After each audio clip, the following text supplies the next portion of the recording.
Le système actuel, il est extrêmement violent.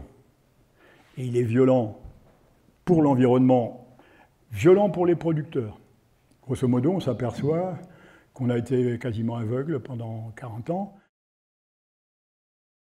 Dans une situation d'abondance, telle que souhaitée par l'industrie et telle que créée par l'industrie, être obligé d'avoir recours à l'aide alimentaire, c'est une violence plus que symbolique.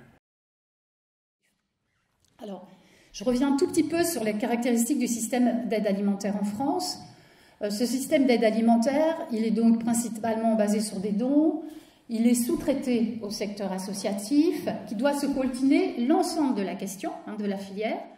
Pourquoi se passer de cette aide alimentaire qui finalement, dans un monde comme institué aujourd'hui, a l'air de bien se passer?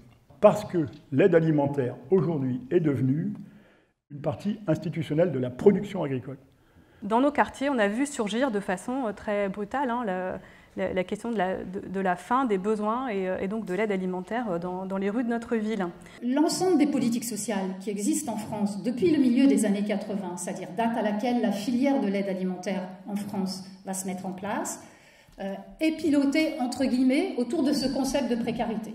On crée des surplus qu'on destine aux pauvres, et plus il y a de pauvres, mieux c'est, parce qu'on a besoin de cela pour que nos surplus partent. Et ça tombe bien, parce que plus on produit, plus on fabrique de la pauvreté, puisqu'on a remplacé le travail vivant par le travail mort.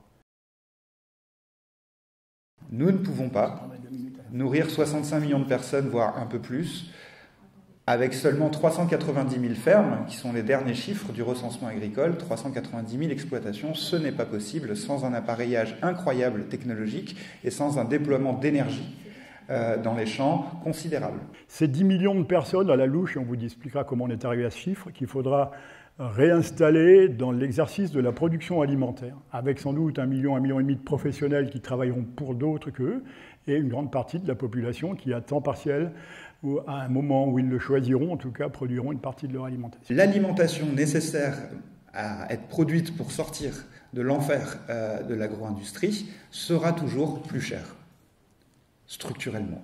Mettre du travail humain à la place des travails des machines, c'est plus cher. On a vu arriver, par exemple, un camion des Restos du Cœur dans notre quartier, mais aussi on a observé la constitution de réseaux locaux de solidarité spontanée, donc de voisins qui se sont organisés, sachant que les uns et les autres étaient dans le besoin. Il s'agit de collectivement être en capacité de formuler un projet politique désirable par l'ensemble de la population, qui puisse tenir ensemble la justice sociale d'un côté et ses violences, et la nécessité de sortir de l'agro-industrie et ses violences. Voilà, je vous remercie. Merci. Il reste encore, pardon. Il reste 5 petites minutes.